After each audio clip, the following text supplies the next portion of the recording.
अस्सलाम वालेकुम। आज का जो हमारा टॉपिक है वो है स्लाइडिंग फिलामेंट मॉडल। तो स्लाइडिंग फिलामेंट मॉडल को पढ़ने से पहले हम आपसे ये पूछते हैं कि आप कैसे हैं। तो ऐसा तो नहीं है कि आप मुझे ऐसे बता दें कि आप कैसे हैं, तो आप कमेंट में लाजमी तौर पर बताइएगा तो कि आप कैसे हैं, खुश हैं कि नहीं हैं, क्यों परेशान हैं भाई। आप क्यों परेशान हैं बायो के हवाले से, तो आपको परेशान होने की ज़रूरत भी नहीं है। आपके सामने ईजीली टॉपिक लिखे हुए हैं, तो आप यहाँ से अच्छे अंदाज में याद कर सकते हैं। तो चलते हैं टॉपिक की तरफ। हमारा टॉपिक है स्लाइडिंग फिलामेंट मॉडल। तो इसको सबसे पहले देखेंगे कि स्लाइडिंग फिलामेंट मॉडल को डिस्कवर किसने किया था। तो तकरीबन 1954 के अंदर एच हॉग्सले और ए एफ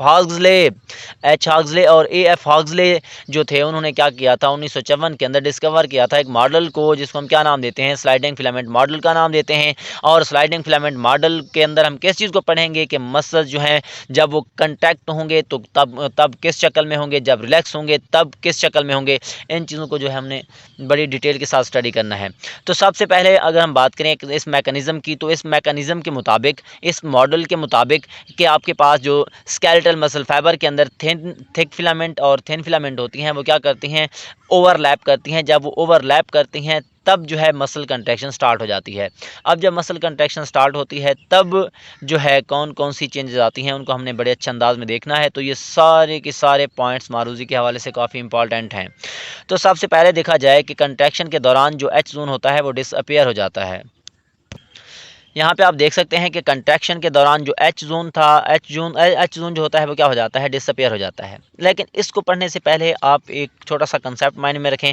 ये आपके पास मसल है, ये रिलैक्स फॉर्म में है, रिलैक्सेशन फॉर्म में है।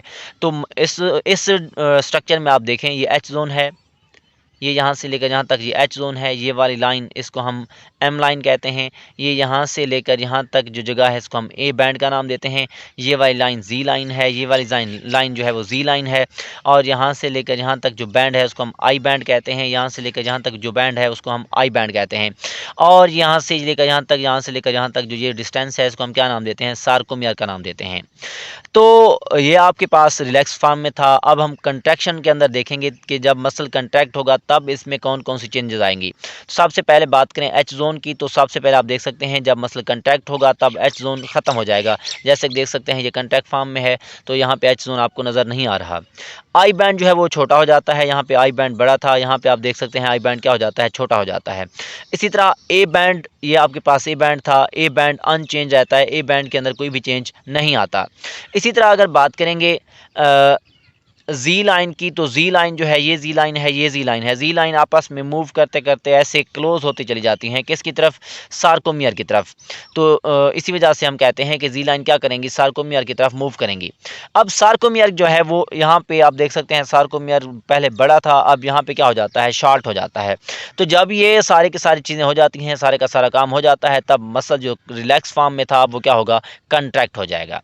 अब अगर हम ये जो आपके पास स्लाइडिंग फिलामेंट मॉडल है, अगर हम इसकी डेफिनेशन की बात करें, ये जो आपके पास ये मॉडल है, इस मॉडल के मुताबिक in this process of contraction के प्रोसेस में the cross bridges of thick filament, cross bridges की थिक फिलामेंट जो है, मतलब जो थिक फिलामेंट है उनका जो हेड है वो क्या करता है, become attach to binding site on actin filament.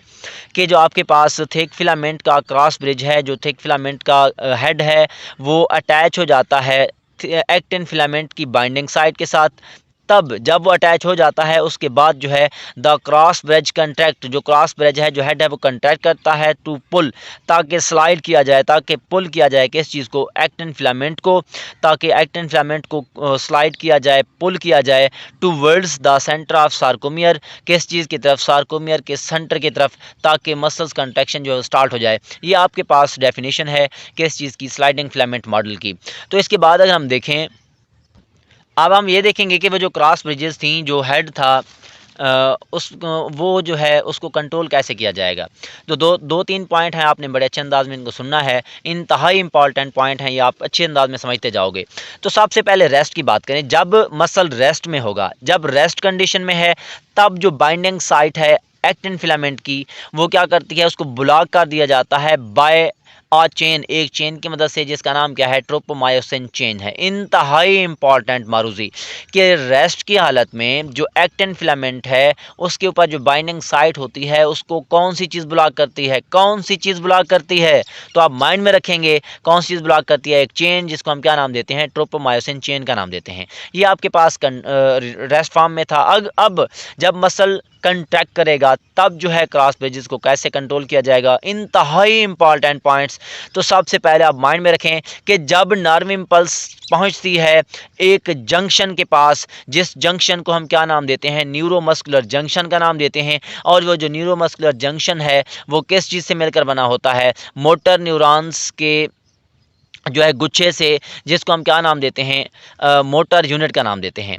अब वो जो आपके पास न्यूरोमस्कुलर जंक्शन है जो कि मोटर नर्व्स का बना हुआ था, और मोटर नर्व्स के गुच्छे को हम क्या नाम देते हैं, मोटर यूनिट का नाम देते हैं। तो सबसे पहले नर्व इम्पल्स आएगी न्यूरोमस्कुलर जंक्शन के पास जो किस चीज़ से मिलकर बना हुआ था, मोटर नर्व से। और वो जो मोटर नर्व है उसको अगर हम देखें तो जो मोटर नर्व्स का एक क्लस्टर है वो किस चीज़ उसको वो जो है किस चीज़ से मिलकर बनता है, उसको हम क्या नाम देते हैं, मोटर यूनिट का नाम देते हैं। तो मोटर यूनिट जो है यहाँ तक जब नर्व इम्पल्स पहुँचती है तो तब वो जो है नर्व इम्पल्स आगे की तरफ जाती है, उसको हम कहते हैं टी ट्यूब्यूल्स, और टी ट्यूब्यूल्स के सिस्टम को हम टी सिस्टम कहते हैं। तो आपके पास नर्व इम्पल्स सबसे पहले न्यूरोमस्कुलर जंक्शन के पास आई, उसके बाद जो है टी ट्यूब्यूल्स के पास गई, उसके बाद जो है टी सिस्टम के पास गई। अब नर्व इम्पल्स जाते जाते जाते किस चीज़ के पास जाएगी, एक रेटिकुलम के पास, जिसको हम क्या नाम देते हैं, सार्कोप्लाज्मिक रेटिकुलम का नाम देते हैं। और ये जो सार्कोप्लाज्मिक रेटिकुलम है ये ऐसा रेटिकुलम है जो जिसके पास कोई भी राइबोसोम मौजूद नहीं होता, मतलब ये स्मूथ एंडोप्लाज्मिक रेटिकुलम होगा। अब जब नर्व इम्पल्स यहाँ तक पहुँचती है, नर्व इम्पल्स यहाँ तक पहुँचती है, तब नर्व इम्पल्स जब यहाँ तक पहुँचेगी तब जो है यहाँ से कैल्शियम आयंस रिलीज़ होंगे, यहाँ से कैल्शियम आयंस रिलीज़ होंगे, और वो जो कैल्शियम आयन है वो ट्रोपोनिन के साथ क्या करते हैं, बाइंड अप हो जाते हैं। अब जब ट्रोपोनिन के साथ बाइंड अप होते हैं तब क्या होता है, कॉज टू मूव स्लाइटली, जिसकी वजह से स्लाइटली मूवमेंट होती है और ट्रोपोमायोसिन जो है उसको डिस्प्लेस किया जाता है। जब ट्रोपोमायोसिन को जो जिसने रेस्ट की हालत में ब्लॉक किया हुआ था बाइंडिंग साइट को, अब उसको क्या किया जाएगा, डिस्प्लेस किया जाएगा। जब उसको डिस्प्लेस किया जाएगा तब वो जो एक्सपोज बाइंडिंग साइट, अब वो जो बाइंडिंग साइट है वो ऊपर के आगे सामने की तरफ आ जाती है, एक्सपोज हो जाती है। किस वजह से, किस चीज़ के लिए, ताकि मायोसिन जो है उसके साथ क्या हो सके, अटैच हो सके। जब वो सामने आती है तब मायोसिन जो है वो क्या हो जाती है, अटैच हो जाती है। जब मायोसिन उसके साथ अटैच होती है तब जो है एटीपी जो है प्रोवाइड की जाती है बाय माइटोकॉन्ड्रिया हाइड्रोलाइज। जब माइटोकॉन्ड्रिया की हाइड्रोलाइज होगी उसके बाद जो है एटीपी जब इस्तेमाल होगी तो क्रॉस ब्रिजेस जो है वो फिर से क्या करेंगे, साइकिल की तरफ चले जाएंगे और साइकिल चलता चला जाएगा, जिसकी वजह से जो है स्लाइडिंग जो है वो स्टार्ट हो जाएगी। मसल जो है वो क्या करेंगे, कंट्रैक्ट होना स्टार्ट हो जाएंगे। और इसी तरह जो है जब तक ये काम चलता रहेगा, नर्व इम्पल्स आती जाएंगी, तब जो है सारे का सारा सिस्टम जो है वो चलता रहेगा, कैल्शियम आयन आगे जाते जाएंगे। उसके बाद जो है वो ट्रोपोनिन के साथ अटैच हो जाएंगे। उसके बाद जब ट्रोपोनिन के साथ अटैच हो जाएंगे फिर से जो है स्लाइटली मूवमेंट होगी, ट्रोपोमायोसिन को एक्सपोज किया जाएगा। उसके बाद मायोसिन जो है उसके साथ अटैच हो जाएगी, फिर से एटीपी प्रोवाइड की जाएगी, फिर जो है मसल्स को कंट्रैक्ट किया जाएगा। और इसी तरीके से जो मसल जो है वो क्या करते रहते हैं, कंट्रैक्ट करते रहते हैं। इसको हम कहते हैं स्लाइडिंग फिलामेंट मॉडल।